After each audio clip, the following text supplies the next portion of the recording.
I'm Emily Carter, and I'm 32 years old.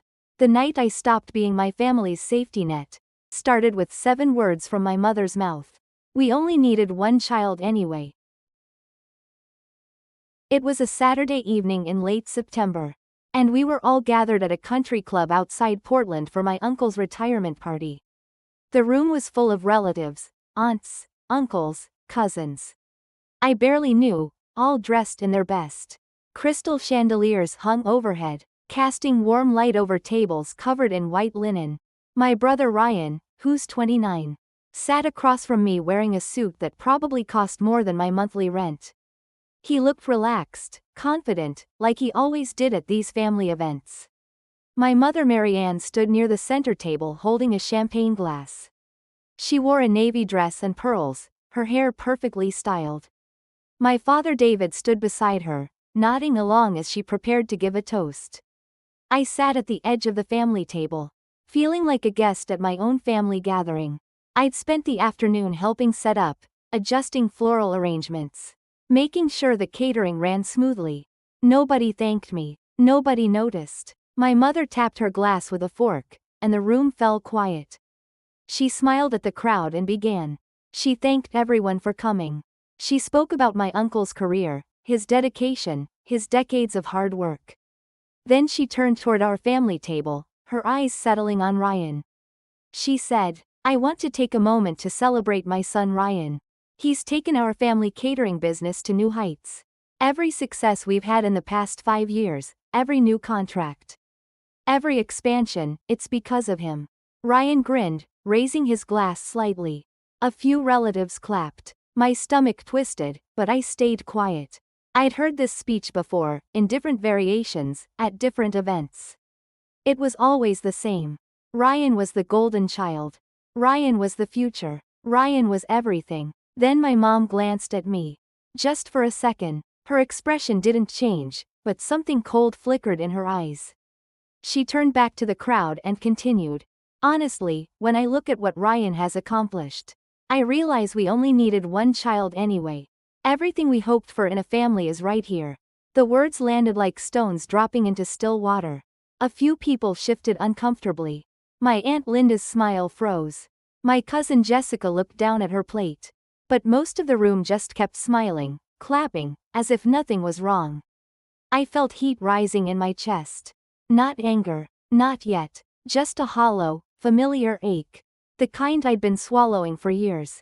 Ryan didn't even flinch. He raised his glass higher and said something about being grateful for the family's support. My father David nodded along, his face blank. I sat there for another 30 seconds, watching Ryan accept congratulations, watching my mom bask in the attention she'd created for him. Then I stood up. I didn't make a scene. I just picked up my purse, smoothed my dress, and walked toward the exit. Nobody stopped me. Nobody asked where I was going. I made it to the parking lot before I let myself breathe. The cool night air hit my face, and I leaned against my car, staring at the clubhouse doors. My phone buzzed. A notification from the family group chat. Ryan had posted a video. I opened it. It was footage from inside, just moments ago. The camera was shaky, but I could hear my mom's voice clearly. "We only needed one child anyway." Ryan had added a caption. "Mom keeping it real tonight." 3 relatives had already liked it. I closed the app and got in my car. As I drove home through the dark streets of Portland, one thought kept circling in my mind. This was it. This was the moment I stopped pretending their words didn't matter. This was the moment I stopped giving them pieces of myself they'd never valued. If stories like this resonate, subscribe for more. Imagine it was you sitting at that table. Imagine hearing your own mother say you weren't needed. What would you do? How far would you go to take back your life? Tell me your country so I can see how far this story reaches. Before I tell you what happened next, you need to understand how deep this went. The dismissal, the erasure, it didn't start that night. It had been building for years. And it all revolved around one thing. The family catering business. My parents started Carter & Company Catering 15 years ago. Back when I was just finishing college. It was supposed to be a small operation. Local events, weekend weddings, corporate lunches. But they had vision and very little structure. From the beginning, they ran it on instinct and charm, not systems. That worked for a while. Until it didn't. I came in to help when I was 24. Fresh out of a business management program and eager to prove myself. At first, they were grateful. I started small, organizing invoices, tracking expenses, setting up a basic accounting system. But the more I fixed, the more problems I found. Vendors weren't getting paid on time. Food costs were wildly inconsistent. There was no inventory tracking. They were hemorrhaging money and didn't even realize it. I spent nights and weekends rebuilding their entire backend. I negotiated new supplier contracts that cut costs by 18%. I implemented portion control standards that reduced waste. I created scheduling software that stopped the constant staff shortages. I even handled customer complaints, the angry emails about late deliveries or missing items, smoothing things over. So we didn't lose contracts. Within 2 years, the business stabilized. Profit margins went up. Customer retention improved. We started landing bigger contracts, corporate clients, even a few high-profile weddings. My parents were thrilled, but they didn't credit me. They credited Ryan. Ryan had joined the business a year after I did, fresh out of college himself. With a marketing degree and a lot of confidence. He was good at the front-facing work.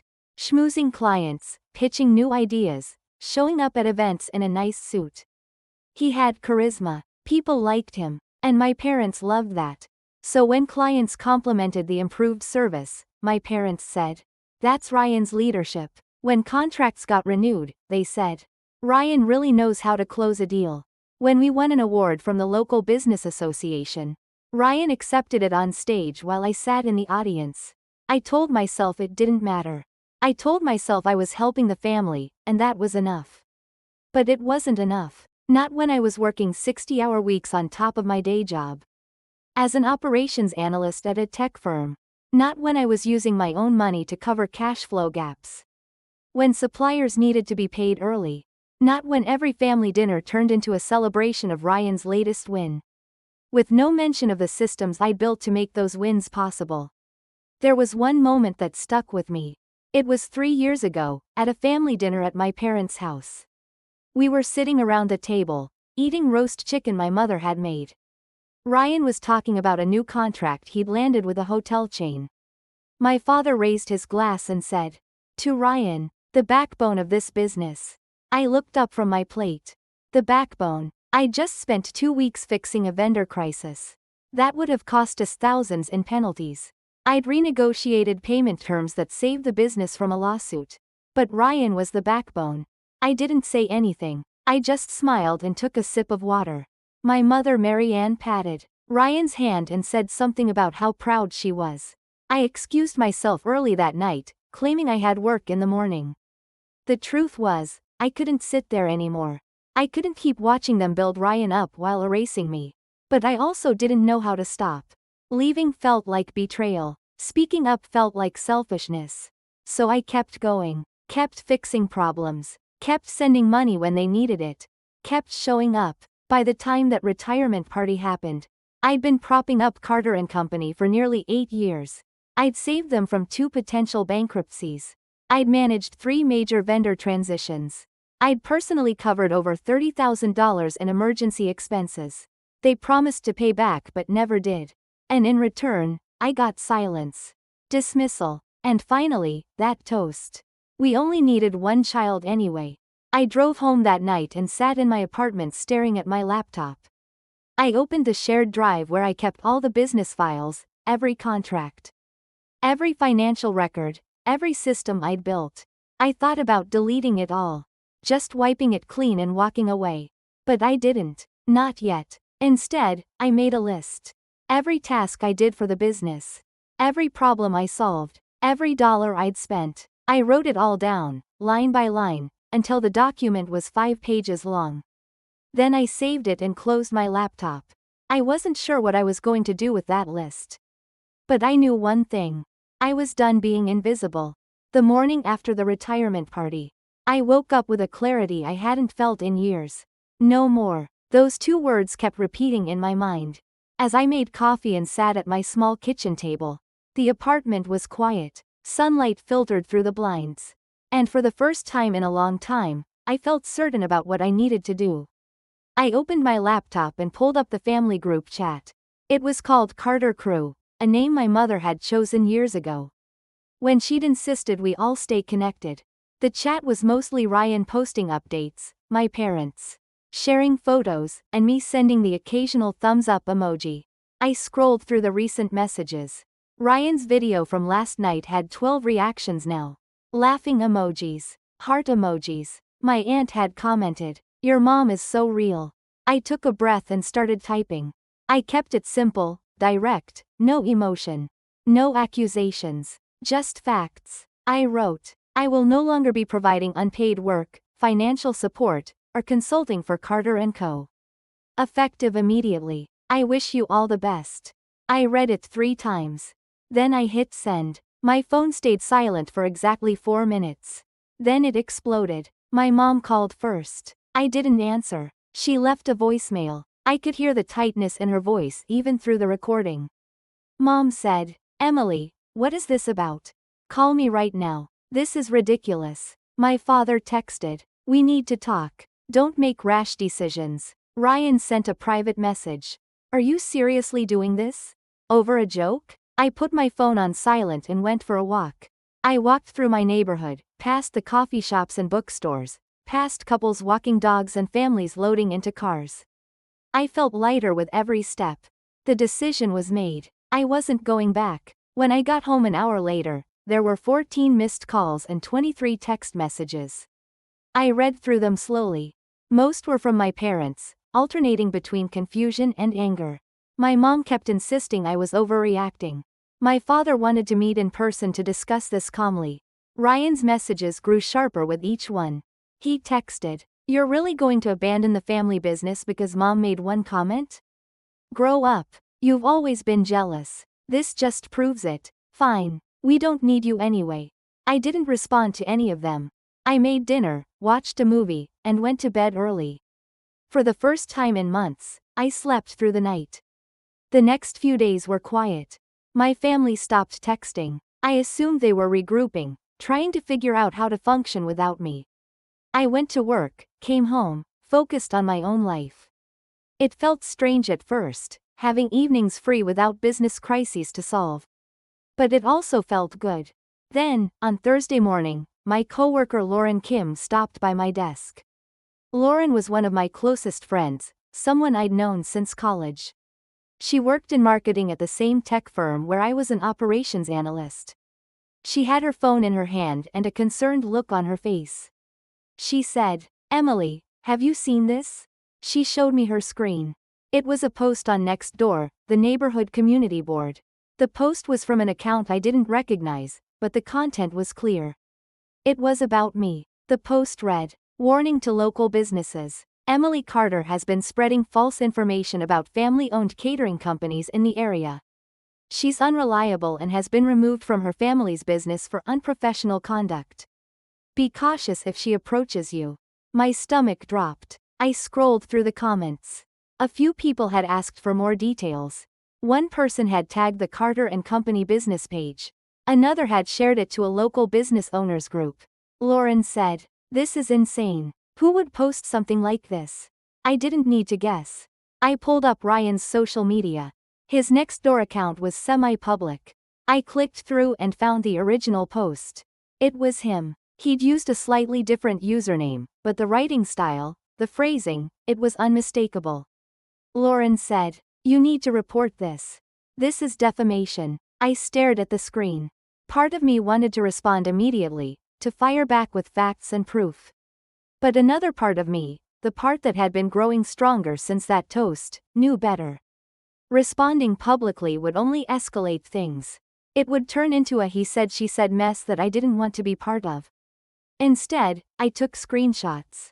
I saved the post, the comments, every piece of evidence. Then I opened a new document on my laptop and started organizing. If Ryan wanted to play this game, I needed to be smarter. I needed to be prepared. I needed proof of everything I'd done for the business, every contribution, every dollar, every late night fixing their mistakes. I spent the weekend pulling together files. Bank statements showing the money I'd transferred. Emails where I'd solved vendor crises. Spreadsheets I'd created to track inventory and costs. Contracts I'd negotiated. I compiled it all into one folder, organized by date and category. Lauren came over on Sunday evening with takeout. We sat on my couch eating pad thai while I showed her what I'd gathered. Lauren said, "This is solid. You have everything documented." I nodded. I'm not going to fight them publicly. But if they keep pushing, I need to be ready. Lauren said, "What are you going to do?" I looked at the folder on my laptop screen, years of work reduced to files and numbers. Then I thought about Ryan's post, about my mother's toast, about every time they'd taken credit for my work. I said, "I'm going to let the rules speak for me." Lauren raised an eyebrow. "What does that mean?" I smiled, the first real smile I'd felt in days. "You'll see." On Monday morning, I did something I'd been avoiding for months. I called my boyfriend Ethan Miller.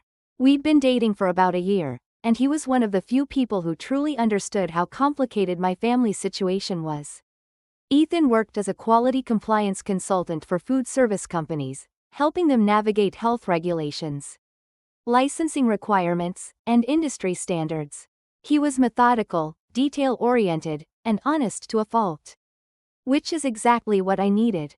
I met him for lunch at a small cafe near his office. He was already there when I arrived, sitting by the window with a laptop open and a coffee in hand. He is 34, tall with dark hair and glasses, the kind of person who read regulations for fun. When I sat down, he closed his laptop and gave me his full attention. He said, "You sounded stressed on the phone. What's going on?" I told him everything. The toast, the group chat message, Ryan's defamatory post on Nextdoor, the years of unpaid work, the money I'd covered, the credit I never received. I laid it all out, trying to keep my voice steady.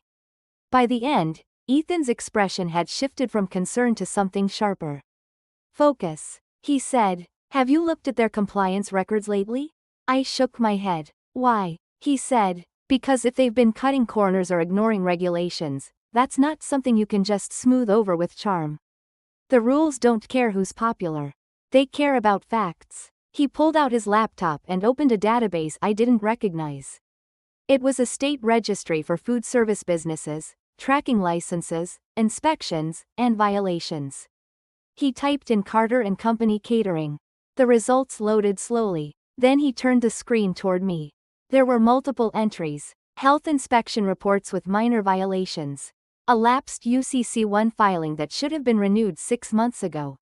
A warning about allergen labeling inconsistencies. Nothing catastrophic, but enough to create problems if someone decided to look closely. Ethan said, "These are fixable, but they require someone who knows what they're doing. If your family is operating without you, and they're ignoring these issues, they're going to hit a wall eventually." I stared at the screen.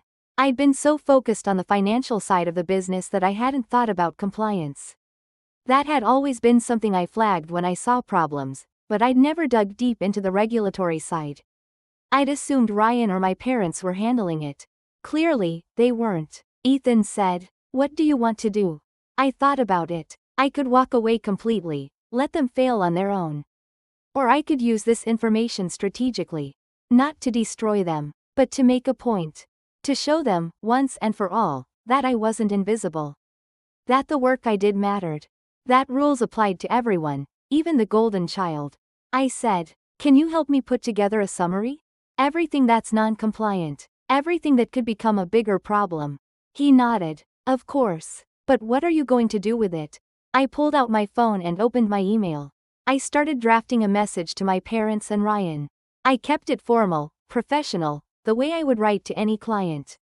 No emotion, just facts. The email read, "I've been made aware of several compliance issues with Carter and Company that require immediate attention. These include a lapsed UCC1 filing, allergen labeling inconsistencies, and incomplete health inspection follow-ups. If these are not addressed within the next 30 days, they may result in penalties, loss of contracts, or legal action. I'm providing this as a courtesy, but I will not be offering further assistance. Rules will speak for me. Emily." I attached a detailed summary that Ethan helped me compile, outlining each issue with references to the relevant regulations. Then I read it one more time. My finger hovered over the send button. Ethan said, "You sure about this?" I nodded. They need to know I'm not playing games anymore. They need to see that ignoring me has consequences. I hit send. Within an hour, my mom called. I let it go to voicemail. She called again. Then my father. Then Ryan. I silenced my phone and went back to work. That evening, when I finally checked my messages, there were 11 voicemails and 27 texts. Most were angry. My father accused me of sabotaging the business. Ryan called me vindictive. My mom said I was tearing the family apart over petty grudges. But buried in the messages was one text from my father that stood out. He texted, "We need to talk about this. These issues are serious. Can we meet?" I didn't respond. Not yet. I wanted them to sit with it. I wanted them to realize that the business they'd built on my back, the success they'd credited to Ryan, was fragile. And without me, they were going to have to face every problem they'd been ignoring. That night, I sat with Ethan in his apartment. We ordered pizza and watched a documentary about environmental policy. It was boring and comforting in equal measure. Halfway through, Ethan paused the video and looked at me. Ethan said, "You did the right thing." I wasn't sure if I believed him yet. But I wanted to. For years, I'd been taught that standing up for myself was selfish, that putting boundaries in place was cruel. But sitting there, with someone who saw my worth without needing proof, I started to believe something different. That protecting myself wasn't selfish. It was necessary. The next morning, I woke up to an email from my father. It was longer than usual, almost formal. He said they wanted to meet in person to discuss the compliance issues. He said they valued my expertise. He said they wanted to find a solution. I read it twice. There was no apology, no acknowledgement of the toast, the years of dismissal, Ryan's defamatory post. Just a request for my help, phrased like a business negotiation. I closed the email without responding. If they wanted my expertise, they were going to have to do more than ask nicely. They were going to have to show me they understood what they'd lost. And I was going to wait until they did. 2 weeks passed. I didn't hear from my family after that initial email from my father. At first, I thought they were ignoring the compliance issues I'd flagged, hoping the problems would just disappear. But then Lauren forwarded me something she'd seen on social media. Ryan had posted an update on the Carter & Company business page. It was a promotional video for a big corporate event. The company was catering in 3 weeks. A tech firm's annual gala, 300 guests, full-service dinner. The kind of contract that could make or break a quarter. Ryan looked confident in the video, talking about custom menus and premium service. He ended with his signature line, "Carter & Company, where family values meet exceptional taste." I watched it twice. Then I noticed something. In the background of one shot, there were trays of prepped food. And on one of those trays, I could see labels. Small, printed labels listing ingredients. They were sloppy, inconsistent, exactly the kind of allergen labeling issue I'd flagged in my email. I screenshotted the frame and sent it to Ethan with a single question. I wrote, "Is this compliant?" Ethan called me 10 minutes later. He said, "Absolutely not. If they're serving food to 300 people, and their allergen labels aren't clear and consistent, they're violating state food safety regulations. And if someone has an allergic reaction, the company could face serious penalties. Or worse." I felt a knot form in my stomach. I didn't want anyone to get hurt. But I also knew this was exactly the kind of corner cutting that happened when you ran a business on charm instead of systems. I said, "What should I do?" Ethan said, "Honestly, nothing. You warned them. You told them what needed to be fixed. If they chose to ignore it, that's on them." He was right. But it didn't feel simple. These were still my parents. My brother. And as much as they'd hurt me, I didn't want to see them destroy everything they'd built. The next day, I got a call from an unknown number. I almost didn't answer, but something made me pick up. It was a man's voice, calm and professional. The voice said, "Is this Emily Carter?" I said, "Yes. Who's calling?" The voice said, "My name is Michael Alvarez. I'm an investor considering a partnership with Carter & Co. I was hoping to ask you a few questions about the business operations. My mind raced. An investor? My parents had never mentioned seeking investors. I kept my voice neutral. I said, I'm no longer involved with Carter & Co. You'd need to speak with the current management. Michael said, I've spoken with them, but I've also done some research. And your name comes up frequently in the early documentation. Financial restructuring, vendor negotiations, operational improvements. I wanted to hear your perspective. I paused. This was an opportunity, not to sabotage them, but to be honest, to tell someone the truth about how the business actually functioned. I said, what do you want to know? We talked for 20 minutes. Michael asked specific questions about cash flow management, vendor relationships, compliance protocols. I answered honestly. I told him about the systems I'd built, the problems I'd fixed, the financial gaps I'd covered. I also told him about the current compliance issues, the lapsed filings, the labeling inconsistencies.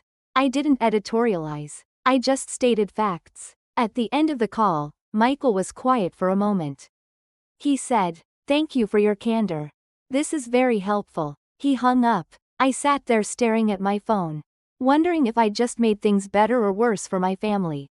3 days later, the tech firm's gala happened. I didn't attend. I didn't follow the updates. I tried to focus on my own work, on my own life. But that night, around 9 p.m., my phone rang. It was my mom. I answered this time. Her voice was sharp, panicked. "Emily, we have a problem." I stayed calm. "What kind of problem?" She said. "The gala tonight. Someone had an allergic reaction. They're okay, but the client is furious. They're threatening to sue. They're saying our labeling was inadequate. The health inspector is involved. This is a disaster." I closed my eyes. I had warned them clearly and they ignored it. I said, "I told you this would happen. I sent you a detailed email about allergen labeling 2 weeks ago." She said, "We didn't think it was that serious. Ryan said he had it under control." Of course Ryan said that. Ryan always said he had things under control. Until he didn't. I said, "I can't help you with this." Her voice broke. "Emily, please. We need you. The client is demanding a meeting. The health inspector wants to review all our processes. If we lose this contract, we could lose everything." I felt the old pull. The instinct to fix it. To step in and save them. But I also remembered the toast. The dismissal. The years of being erased. I took a breath. I said, "If you want my help, there are conditions." She asked, "What conditions?" I said, "First, a public apology. From you, from Dad, and from Ryan. Acknowledging the work I did for the business and the credit I never received. Second, if I consult on this issue, I get paid. Standard industry rates. No more free labor. Third, Ryan removes the defamatory post he made about me on Nextdoor. And posts a retraction." The line went silent. I could hear my mom breathing. She said, "That's ridiculous. We're family." I said, "Exactly. We're family. And families shouldn't treat each other the way you've treated me. Those are my terms. Take them or leave them." She said, "I need to talk to your father." She hung up. I sat there, my hands shaking slightly. I'd never set boundaries like that before. Never demanded anything from them. It felt terrifying and liberating at the same time. 20 minutes later, my father called. He said, "We can't do what you're asking. It's not reasonable." I said, "Then you'll figure it out on your own."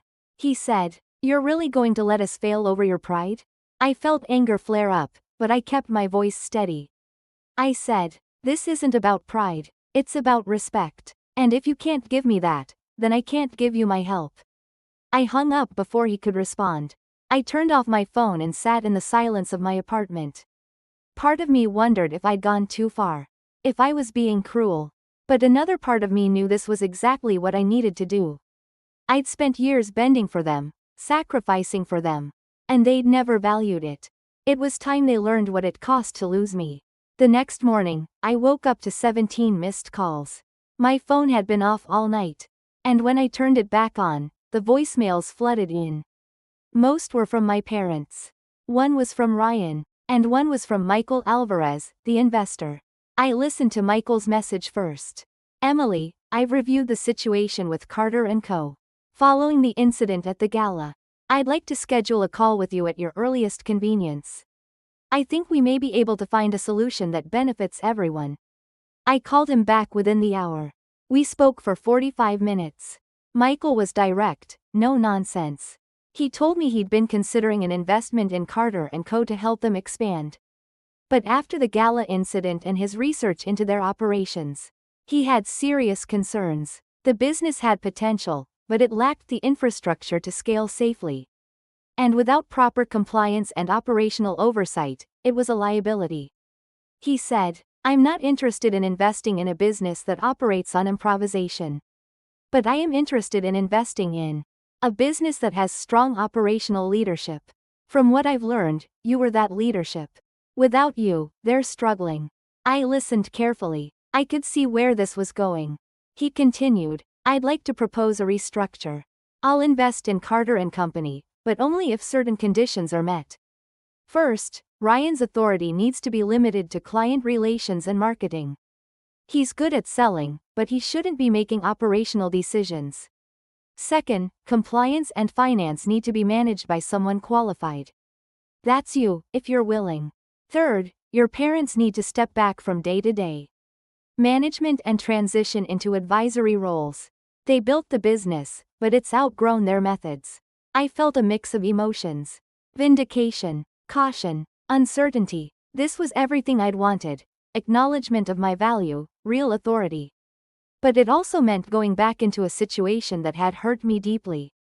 I said, what if they refuse? Michael said, then I walk away. And based on the penalties they're facing from the gala incident, I don't think they can afford that. He was right. The tech firm had already sent a letter demanding a full refund plus damages. The health inspector had flagged multiple violations.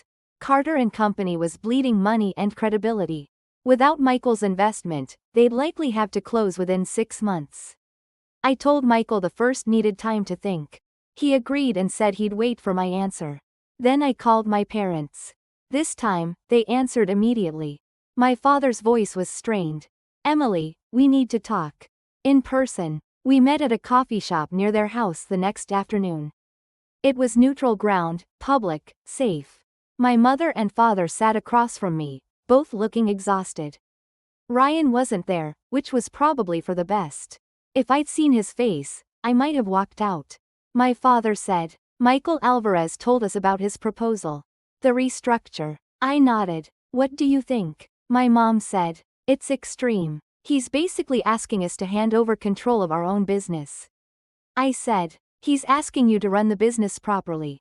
With systems. With accountability. Things I tried to implement years ago, but you ignored. My father said, we didn't ignore you. I looked at him directly. Yes, you did. Every time I suggested a change, you brushed it off. Every time I fixed a problem, you gave Ryan the credit. You built this business on my work, and then you erased me. My mom looked away. My father rubbed his face. For a moment, neither of them spoke. Then my mother finally said something I hadn't expected. Mom said, you're right. I blinked. What? She said, you're right. We didn't see it. Or maybe we did, and we didn't want to admit it. Ryan was easier to celebrate. He was visible, charming. You were always just there, fixing things quietly. We took you for granted.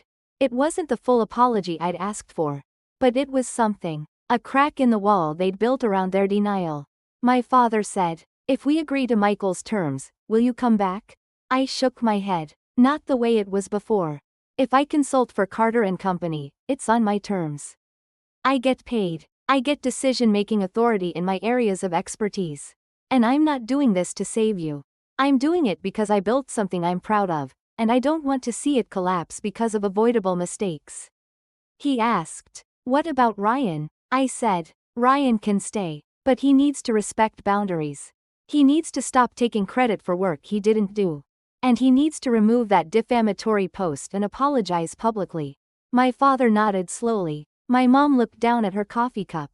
I could see they were struggling with this. Their golden child being held accountable. Their perfect family image being dismantled. But they also knew they didn't have a choice.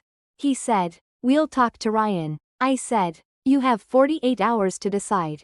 After that, I'm moving forward with my own plans. With or without Carter & Co." I left the coffee shop feeling drained but clear.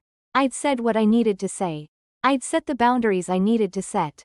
Whatever happened next was up to them. 2 days later, Michael called me. He'd met with my parents and Ryan. They'd agreed to his terms. Ryan had reluctantly removed the next door post and issued a brief retraction. My parents had signed paperwork transferring operational authority to a board that included me, Michael, and an external compliance officer. Ryan would remain as head of client relations, but his scope was limited. He said, "Congratulations. You're officially the chief operating officer of Carter & Co." I didn't feel triumphant. I felt cautious. Realistic. This wasn't a happy ending. It was a restructure. A chance to do things right. But it came with risks, complications, and the knowledge that my family's respect had come at a steep cost.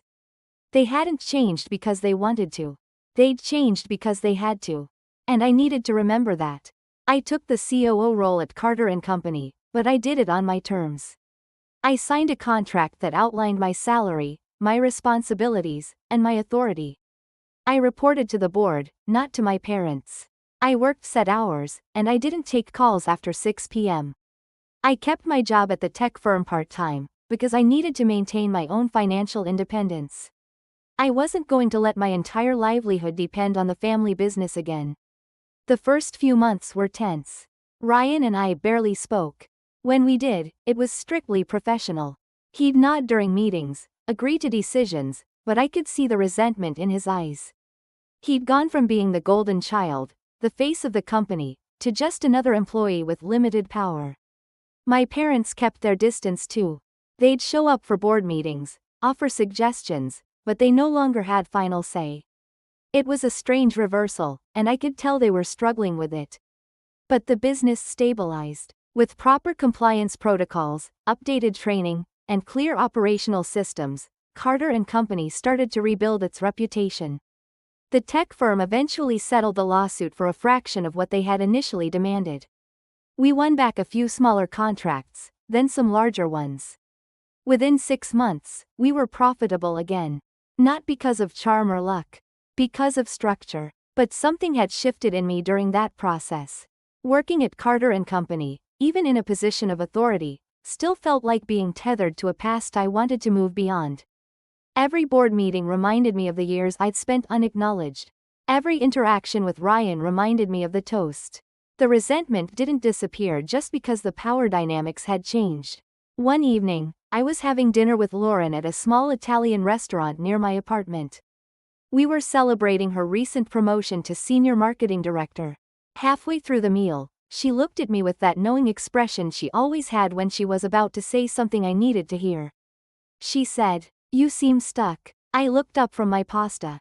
"What do you mean?" She said, "You did everything right. You set boundaries. You got the position. You fixed the business. But you don't seem happy." She was right. I wasn't. I'd won, in a sense. But it didn't feel like victory. It felt like I was still trying to prove something to people who'd never see me clearly. She said, "What do you actually want? Not what your family wants. Not what you think you're supposed to want. What do you want?" I thought about it. Really thought about it. And the answer came easily. I said, "I want to build something that's mine. Not theirs. Mine." She smiled. "Then do it." That conversation stayed with me. Over the next few weeks, I started researching what it would take to open my own consulting firm. I'd spent years fixing other people's businesses. Why not build a business around that skill? I could offer operational consulting, compliance management, financial restructuring. I had the expertise. I had the network. And I had something else. I had the clarity that came from knowing exactly what I didn't want. I didn't want to be erased. I didn't want to work for free. And I didn't want my worth to depend on anyone's approval. I spent evenings drafting a business plan. I reached out to former colleagues, vendors I'd worked with, clients who'd seen my work at Carter & Co. The response was overwhelmingly positive. Within 2 months, I had 3 potential clients lined up. Small businesses that needed exactly what I offered. Systems, strategy, and someone who cared about getting it right. I gave my notice to the Carter & Co. board in March. I kept it professional. I told them I'd transition my responsibilities over 6 weeks and help train my replacement. Michael understood immediately. He shook my hand and said I was making the right call. My parents were quiet during the announcement. Ryan didn't attend the meeting. On my last day at Carter & Company, my mom stopped by the office. It was late afternoon, and most of the staff had already left.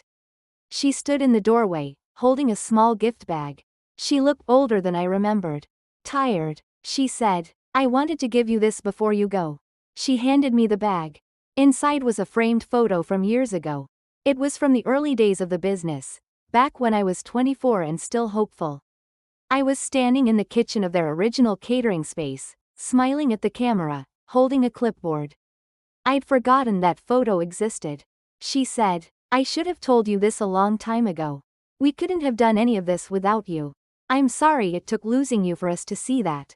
It wasn't a perfect apology. It didn't undo the years of dismissal.